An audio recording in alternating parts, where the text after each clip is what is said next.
주시는 말씀 골로새서 3장 12절에서 17절 한 번 더 봉독해 드리도록 하겠습니다.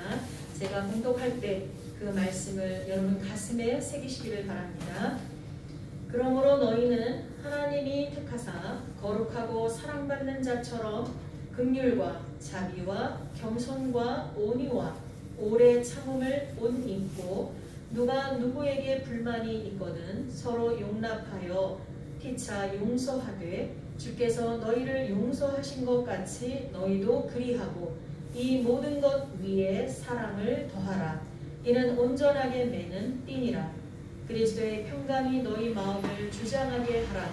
너희는 평강을 위하여 한 몸으로 부르심을 받았나니 너희는 또한 감사하는 자가 되라. 그리스도의 말씀이 너희 속에 풍성히 거하여 모든 지혜로 피차 가르치며 권면하고 시와 찬송과 신령한 노래를 부르며 감사하는 마음으로 하나님을 찬양하고 또 무엇을 하든지 말에나 일에나 다 주 예수의 이름으로 하고 그를 힘입어 하나님 아버지께 감사하라. 아멘. 오늘 제목은 그리스도의 평강입니다. 따라해 보겠습니다. 그리스도의 평강. 그리스도의 평강. 네. 여러분 이제 참으로 힘들고 혼란스러웠던 2021년이 지나갔습니다. 이제부터는 새로운 2022년이 시작됩니다. 더불어 우리도 한 살씩 나이를 더 먹게 됐습니다. 나이는 숫자에 불과하다지만 그래도 우리가 이렇게 나이를 헤아리고 새로운 연도를 기억하는 것은 그만큼만이라도 성숙한 사람이 되고 새로운 삶이 되어지기를 소망하는 마음 때문일 것입니다. 왜 송구영신 예배를 드립니까? 이제 묵은 해, 지나간 해 동안 내가 부족했던 모든 것들을 하나님 앞에서 해결받고 이제 좀 더 성숙한, 좀 더 새로운 모습의 삶을 살고 싶은 그런 소망이 있기에 이렇게 새해 첫날, 첫 시간을 하나님 앞에 드리며 예배하는 줄 믿습니다. 우리 이러한 소망대로 정말 좀 더 성숙하고 새로워지는 삶이 되어지길 예수님의 이름으로 축복합니다. 아멘. 우리는 보통 천국과 지옥이라 말하면 죽어서 가는 이승이라고만 생각하는 경우가 있습니다. 그리스도인들조차도 그렇게 생각하는 경우가 많이 있습니다. 그러나 살아서도 천국과 지옥의 삶을 우리는 각각 살고 있습니다. 그것을 증명이라도 하듯이 사람들은 가끔 지금 나의 삶은 지옥이야 지옥 이렇게 얘기를 하거나 이 지옥 같은 삶을 끝내고 싶어 이렇게 말하곤 합니다. 그러나 자신이 천국의 삶을 살고 있다고 고백하는 사람들은 그리 많지 않은 것 같습니다. 여러분이 지금까지 살아오면서 난 정말 천국의 삶을 살고 있어 라고 고백해 본 적이 몇 번이나 있으십니까? 그리고 보면 그리스도인들조차도 천국의 삶을 살고 있지 않을 때가 많은 것 같습니다. 그렇다면 천국의 삶과 지옥의 삶은 무엇으로 구분될까요? 아주 간단합니다. 천국의 삶은 하나님이 다스리는 삶이요 지옥의 삶은 하나님이 없는 삶입니다. 물론 하나님은 어느 곳이나 아니 계신 곳이 없기에 하나님이 없는 삶이라 말하는 것은 단지 삶을 살아내는 사람들이 하나님을 거부한 삶, 즉 하나님이 왕 되신 삶이 아니라 자신이 왕된 삶을 살고자 선택한 삶을 말합니다. 이런 두 종류의 삶이 현실 속에서 두드러지게 다르게 나타나는 모습이 뭘까요? 그것은 바로 평강입니다. 누군가가 평강의 삶을 살고 있다면 그 사람은 아마도 하나님이 다스리는 천국의 삶을 살고 있을 확률이 높습니다. 반대로 어느 누구와도 세상 어떤 것과도 제대로 된 평강을 누리고 있지 않다면 그는 분명 사단이 다스리는 지옥의 삶을 살고 있을 것입니다. 왜냐하면 예수님이 이 땅에 인간의 몸을 입고 오셔서 그 무서운 형벌을 지고 십자가에 죽으시고 부활하신 모든 사건의 이유가 바로 우리에게 평강과 구원을 주러 오셨기 때문입니다. 예수님은 평강의 왕이십니다. 살아계신 예수님은 부활하셔서 만나는 모든 이들에게 평강을 제일 먼저 주셨습니다. 부활하신 자신을 나타내 보이시면서 그들에게 먼저 주신 것이 바로 평강입니다. 이 말을 할 때 예수께서 친히 그들 가운데 서서 이르시되 너희에게 평강이 있을지어다. 예수님은 인간의 죄악으로 인해서 깨어진 하나님과 인간의 관계를 회복하셔서 평강을 이루고자 하십니다. 또한 인간과 자연, 인간과 동물, 그리고 사람과 사람과의 깨어진 관계를 회복하셔서 참 평화를 주시고자 이 땅에 오셨습니다. 믿으십니까? 아멘. 그리스도가 주시는 평강이 천국의 삶의 기본입니다. 내가 천국의 삶을 살고 있다면 주님이 주시는 평강으로 가득해요.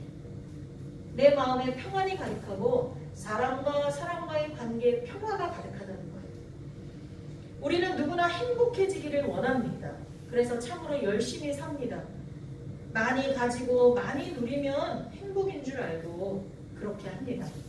그러나 조금만 생각해 보아도 아무리 많이 가지고 많이 누려도 관계가 깨어지면 그래서 서로 미워하고 시기하고 질투하고 멀리하면 그 마음에 참된 평강이 없습니다. 행복하지 않습니다. 내 손에 뭐가 있더라도 행복하지 않아요.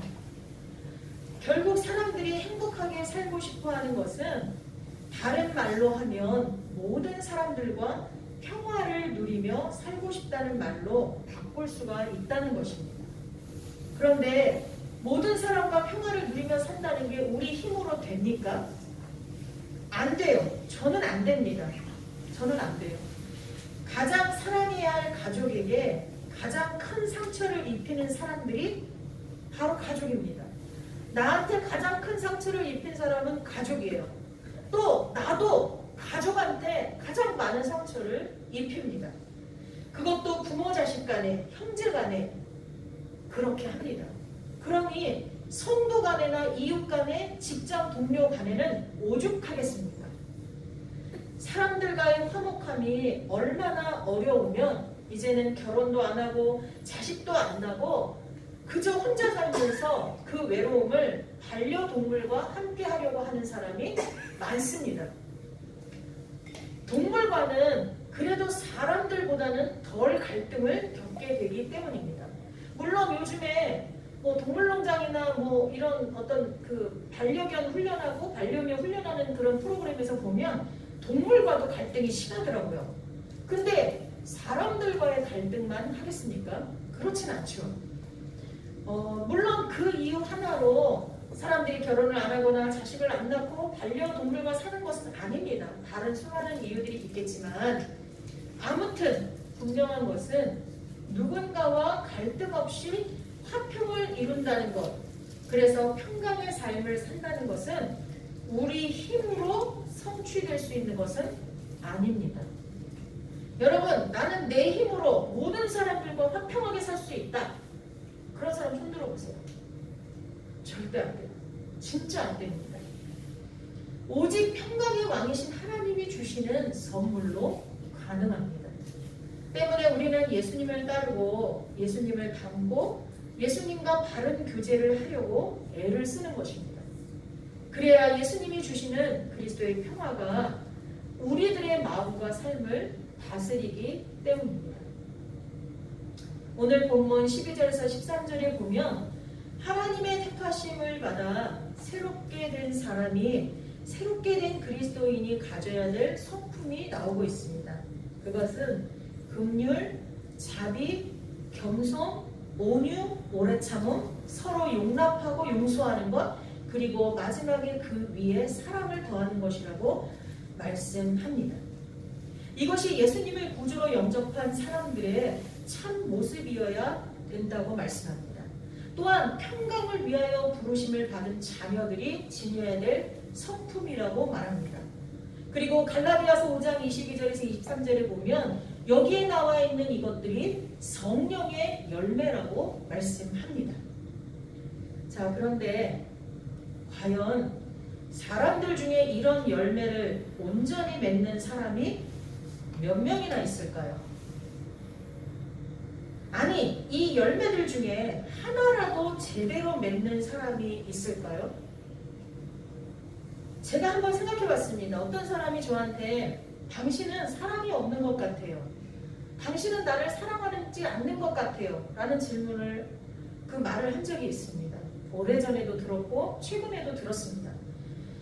근데 저는 그거에 대해서 오래전에 들었을 때 생각해 봤습니다. 진짜 내가 사랑이 없나?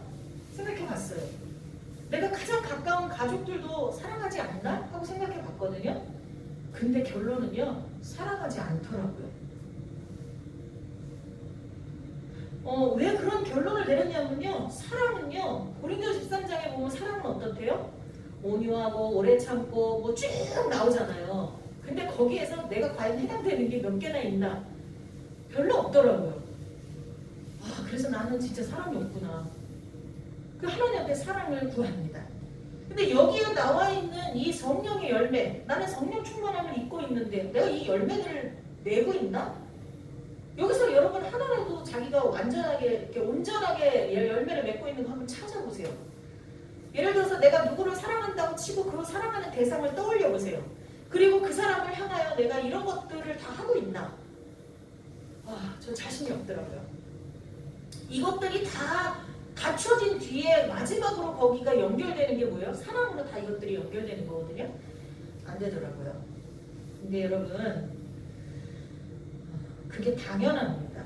왜냐하면 여기에 나와 있는 이 열매들은요, 예수님의 것이에요. 우리 거가 아니고요, 예수님 거예요. 예수님이에요. 아시겠습니까? 이것은 예수님의 성품이십니다. 그래서 여기서도요, 그걸 가지라가 아니라 뭐라 그래요? 옷 입으라 그러잖아요. 예수님의 성품으로 우리는 옷을 입는다는 거지, 우리가 아무리 노력해도 이걸 가질 수가 없어요, 우리는. 다만 그럼에도 불구하고 하나님이 이것을 우리에게 요구하시는 것은, 그러니까 예수 그리스도를 구주로 영접한 사람, 평강을 위하여 부름받은 자녀들인 우리에게 이것을 요구하시는 것은, 이 열매의 주인이신 예수님과 어떻게 하라는 거예요? 딱 붙어 있으라는 거예요. 가지가 나무에 붙어 있으면 그 가지는 죽지 않아요. 자, 보세요. 나무가 있는데 가지가 여러 개예요. 근데 가지마다 다 열매가 맺든가요? 그렇지 않아요. 어떤 가지는 열매를 맺는데 어떤 가지는 열매를 안 먹고 가지만 있는 경우도 있어요. 또 어떤 가지에는 열매가 좀 많이 맺히는 가지도 있고요. 근데도요, 그 나무에 딱 붙어만 있으면 어떻게 해요? 살아있는 거예요. 물론 어느 날 농부가 와서 얘는 열매도 못 맺으면서 자꾸 다른 가지에 열매 맺는 가지에 갈 영양분을 얘가 뺏어 먹고 있어. 이게 불필요한 거야 하고 가지치기를 할 수도 있어요. 여러분, 그렇게 되지 않기를 예수님의 이름으로 축복합니다. 예, 하지만 그럼에도 불구하고 내가 그 나무에 딱 붙어 있으면 우리는 살아있는 거예요. 여러분, 2021년도에는 정말 성령의 열매이면서 예수님의 성품인 이것들을 우리가 하나도 담지 못했다 할지라도 지금 우리에게 생명이 있으니 이 열매를 맺을 가능성이 있는 줄 믿습니다. 부디 1년 동안 예수님 앞에 딱 붙어있는 저와 여러분 될 수 있기를 바랍니다. 이것이 평강을 위하여 부름받은 우리들의 모습이어야 합니다. 또 본문 15절에서 17절에서는 평강을 위하여 우리가 한 몸으로 부름을 받았는데 그 평강을 하나님께서 주실 건데, 그래도 적어도 너희들에게 이미 허락한 자유의지로 결정하고 노력할 수 있는 부분을 남겨주겠다. 이 노력으로 인해서 우리가 평강한 삶을 누리는 건 아니에요. 그렇게 따진다면 노력을 많이 한 저 사람은 평강의 삶을 누리고, 노력을 쬐끔한 사람은 지옥 같은 아주 깨어진 관계 속에서 힘들게 사는 거잖아요. 그쵸? 네, 그게 아니에요. 내가 지금 지옥의 삶을 살고 있다 해도 내가 지금 천국의 삶을 살고 있다 해도 자랑할 것이 없어요. 무슨 얘기인지 아시죠? 왜냐? 그 평강은 누가 주시는 거예요? 하나님이 주시는 거예요.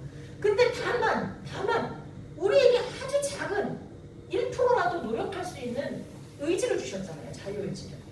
근데 그 자유의지를 가지고 노력해서 하나님을 기쁘시게 할 수 있는 것들이 몇 가지 있어요. 우리에게 평강을 선물로 주시는 하나님을 기쁘시게 할 수 있는 몇 가지가 있는데 그 첫째가 감사하는 삶이에요. 평강한 삶을 사는 사람들을 가만히 보면 그들의 입술에서 감사가 끊이지 않아요. 근데 여러분, 어린아이는 좋은 걸 주면 고맙습니다, 감사합니다, 우리보다 더 예쁘게 말하잖아요. 그렇죠? 예쁘게 감사를 표현하잖아요. 그런데 그런 감사는 어린아이의 감사예요. 어른이 됐던 누가 됐던 좋은 거 주면 고맙죠. 감사하죠. 그런 거 말고 내 상황과 삶의 형편이 도저히 감사할 수 없는 상황에서도 그래도 감사하는 것, 그 감사가 진짜예요.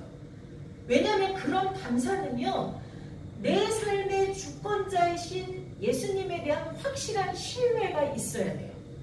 그러니까 내가 고난이 닥쳤어, 나한테. 근데 그 고난을 주신 하나님이 그냥 주시는 게 아니야. 분명히 나에게 가장 좋은 것을 주시고자 이 고난을 나한테 허락하신 거야. 이런 확실한 믿음이 없으면 절대로 그 상황 가운데서 감사할 수 없어요. 아멘이십니까? 그러니까 내가 어렵고 힘든 상황 속에서도 감사가 나온다면 그 사람은 이미 하나님이 주신 평강의 삶을 누리는 줄 믿습니다. 그 사람은 천국의 삶을 살고 있는 거예요. 자, 두 번째는요, 하나님의 말씀이 우리 속에 풍성히 거하게 하는 것입니다. 오늘 본문에 그 말씀이 나와요. 그리스도의 말씀이 너희 속에 풍성히 거하여 16절에 왜 하나님의 말씀이 내 속에 풍성히 거하면 내가 평강의 삶을 살 수 있냐면요, 시편 119편 105절에 보면 주의 말씀은 내 발의 등이요 내 길의 빛이니이다, 이렇게 말씀합니다. 말씀이 우리 속에 풍성히 거하면 그 말씀이 우리를 안전한 곳으로 인도합니다. 언제든 길을 잃지 않고 칠흑 같은 어둠이나 앞을 분간할 수 없는 안개가 자욱한 길이라 해도 절대 위험한 곳으로 빠지지 않도록 우리를 인도해 주신다는 것입니다. 뿐만 아니라 말씀이 자기 속에 풍성히 거하는 사람은 입을 열 때마다 말씀이 튀어나와서 튀어나와갖고 누구를 대하든 말씀으로 권면하게 되고 말씀을 가르치고 전하는 자가 되기 때문입니다. 그런 사람 앞에서 싸움하자고 덤비는 사람이 있겠습니까? 보통 싸움은 어떨 때 일어나요? 갈등은 나를 높이고 상대를 깔아뭉개거나 거기에는 교만과 열등의식과 또 정죄와 이런 게 있을 때 싸움이 일어나는 거잖아요. 그렇죠? 또 시기에서 분열을 일으키는 거, 뭐 이런 상황 속에서 우리가 평강이 깨지는 거잖아요. 그런데 입을 열 때마다 오직 예수 그리스도 말씀만 전하게 돼요. 그런 사람하고 누가 관계를 깨겠습니까? 제가 아는 어떤 목사님은 매 순간 운동을 할 때나 뭐를 할 때나 예수님만 생각한대요. 예수님이 나를 보고 기뻐하고 계실까? 내가 이렇게 하면 예수님이 좋아하실까?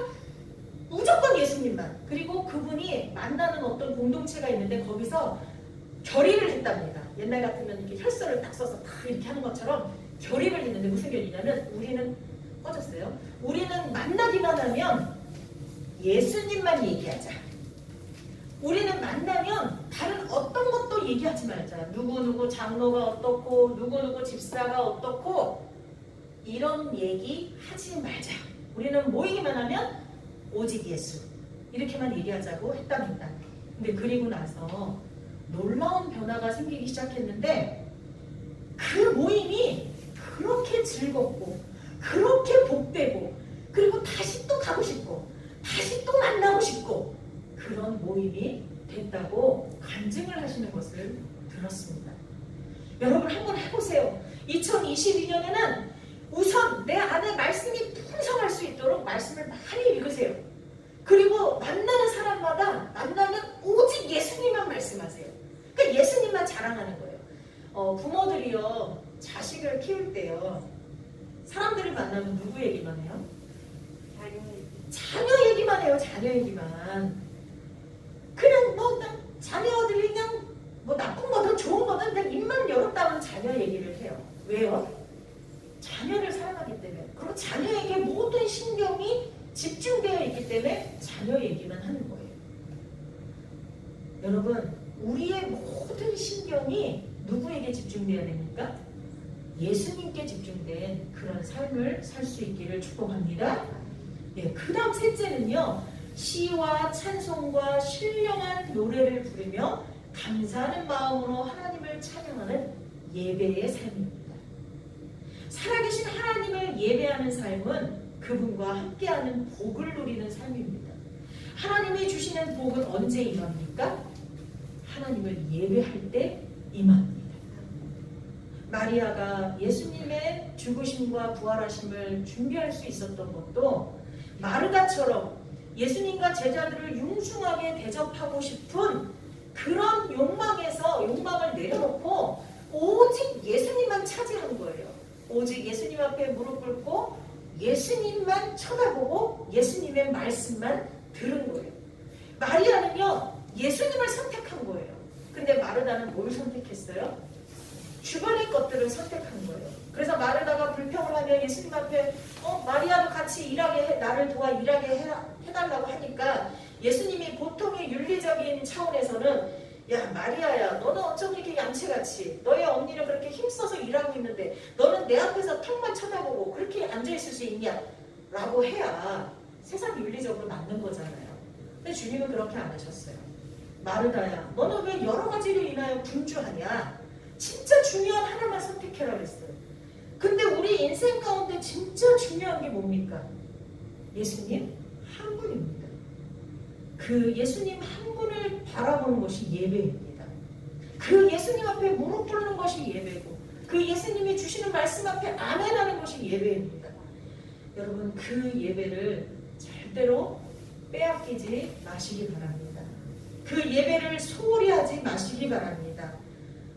정말 주변의 다른 것들 때문에 정신을 팔려서 예배를 놓치는 일이 없으시기를 예수님의 이름으로 축복합니다.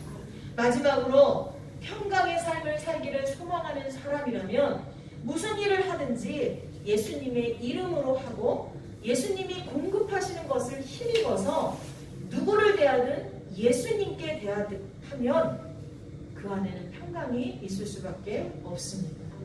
제가 인생을 살아가면서 정말 제 힘으로 누구를 온전히 사랑한 적은 없습니다. 저는요, 세상에서 저를 제일 사랑합니다. 세상에서 제가 제일 귀합니다. 내 몸이 힘들면 일단 눕습니다.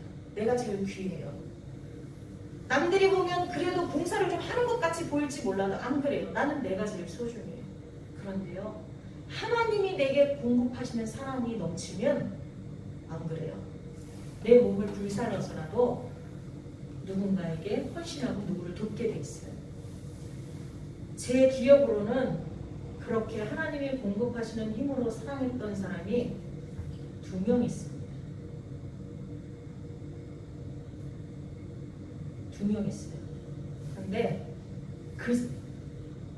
자녀들 아닙니다. 이렇게 가르치시는데 아니에요. 자녀들은 모성이에요. 그냥 하나님이 처음부터 주신 본능. 하나님이 공급하시는 힘으로 사랑했던 성도들이 2명 있습니다. 그때 저는 정말로 하나님이 공급하는 힘이었어요. 그때 사랑은 진짜 성경이 말하는 사랑이었어요. 그리고 그때 예수님 닮은 목사님이라는 소리를 내 평생 처음 들었고 아마 더 듣게 되지 못하지 않을까라는 생각이 들 정도로. 아니요, 계속 들어야겠죠. 예수님이 공급하는 힘으로 사랑해야 될 테니까.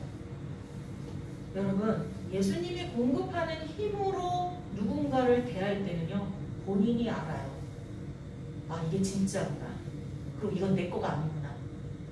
여러분, 그런 하나님의 공급하시는 힘을 구할 수 있기를 바랍니다. 우리가 할 일은요, 그 힘을 구하면 돼요. 아멘이십니까? 2022년도에는 딴 거 없어요. 주님한테 올 때마다 주여 주님께서 허락하시는 평강을 원합니다. 주여 주님께서 공급하시는 힘을 원합니다. 평강으로 부름받은 우리에게 요구하시는 예수님의 그 성품을 닮아가기를 원합니다. 그 힘으로 살아가기를 원합니다. 주여 내 안에 성령을 주옵소서. 기도할 수 있기를 예수님의 이름으로 축원합니다. 기도하겠습니다. 사랑의 하나님, 참으로 감사드립니다. 1년 동안 우리를 보호하시고 인도하시며 우리를 지켜주셔서 감사와 영광을 올려드립니다. 이제 2022년을 시작하는 우리의 삶에 평강의 왕이신 그리스도가 매일매일 함께하도록 인도하여 주옵소서. 예수님의 이름으로 기도하옵나이다. 아멘.